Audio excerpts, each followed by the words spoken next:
waxaa gobolka Minnesota lagu qabtay xaflad ballaaran oo ay ka soo qayb galeen mas'uuliyiin ururada bulshada iyo marti sharaf kale oo ka kala yimid gobolada Mareykanka sida Seattle, Washington, Atlanta, Georgia, Washington DC, Boston, Massachusetts iyo Columbus, Ohio.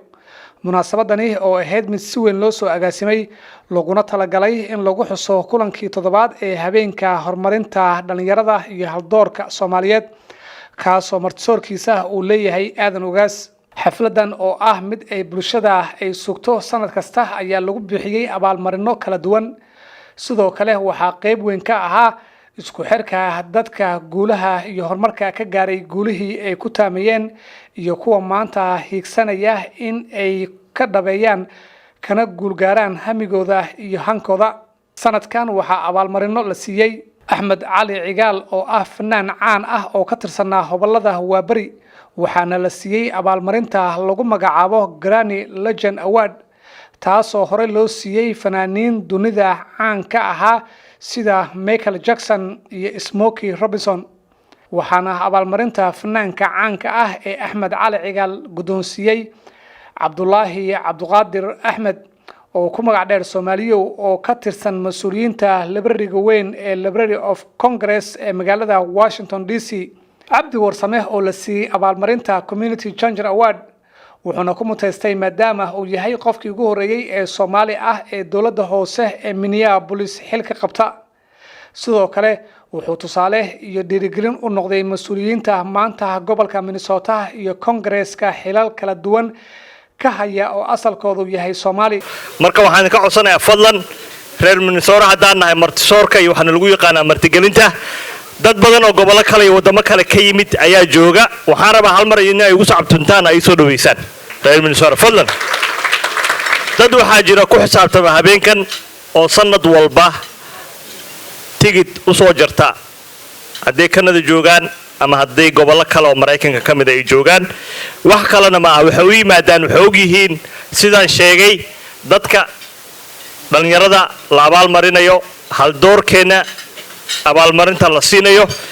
marka inta badan waxaan ka dhawaajiyay caawa dad badan oo la gaadayo ama abaalmarin la siinayo inay jiraan oo iyagu aan ogeyn abaalmarinta la siinayo. abaalmarintana iska bixi ma aha. marka waxaan rabaa inaan barnaamijkan oo sii daadihinaya barnaamijka anigoo wada waxaan rabaa inaan u yeero walaalkay Jamaal Cabdullaahi. waxaan rabaa walaalkay Cabdi Warsame inaan u yeero wujuga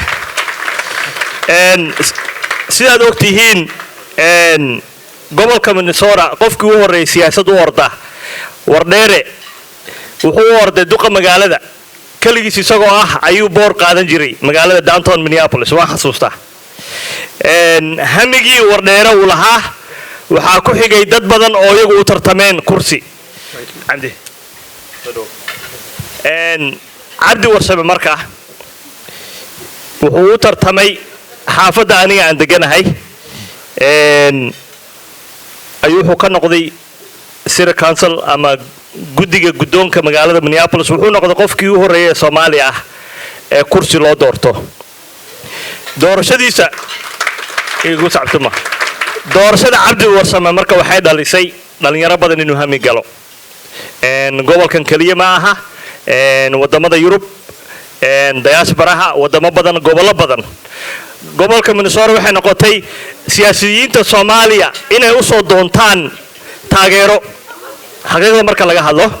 marka hore waxa uu sheegnay dadkeena marka uu qofka dhinto ama maaragtay xilka uu ka dago ama dhibaato ay dhacdo ayaa taariikhdiisa laga sheekeeyaa. Cabdi waxaan caawa Jamaalna waan u dhiibayaa award waxaa lagu siinayaa ah Community Change Maker Award oo macnihiisu yahay isbedelkii siyaasadeed keentay siyaasadii ku dhiiratay iyo Soomaalidii ku garab istaagtay qof yar iyo qof weyn baad kaga mira dhalisay. waxay dhalisay maanta in Soomaalidu ay Washington DC-na dad u doortaan gobolkana dad ay u doortaan dhan walba. marka soo dhawow. assalaamu calaykum waa idin salaamayaa gidigiinba Abdiraxmaan Mukhtaar iyo ugaaska gaadmadoodu aad bay u tiro badan tahay councilman warsame uma baahna inaan iskiin baro waxa weeye waad wada garanaysaan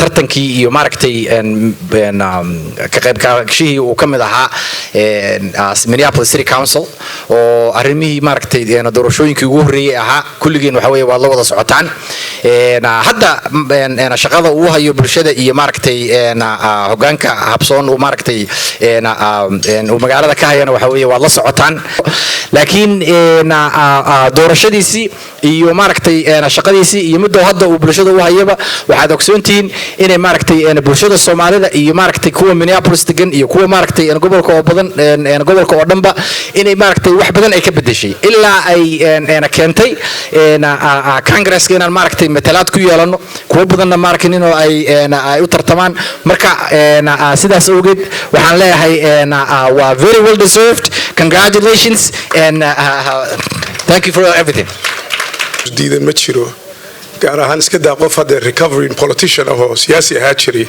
aad baan u jecelnahay in la xuso marka waa ku mahadsantihiin midaan ahne warkiina soo koobo waa rabay laakiin waxaan rabaa hal mahmaah baa igu soo dhacday marka intay imid maantay iyo stageka markaa soo koray oo ah mahmaah nin halgame madow ahaa oo dhiijir Malcolm X uu yiri waa hore oo ahead tomorrow belongs to those who prepare for it today birito waxa iska leh ninka maanta u diyaar garoobo birito waxa iska leh qofka maanta dadaalo birito waxa iska leh qofka geesinimada maanta leh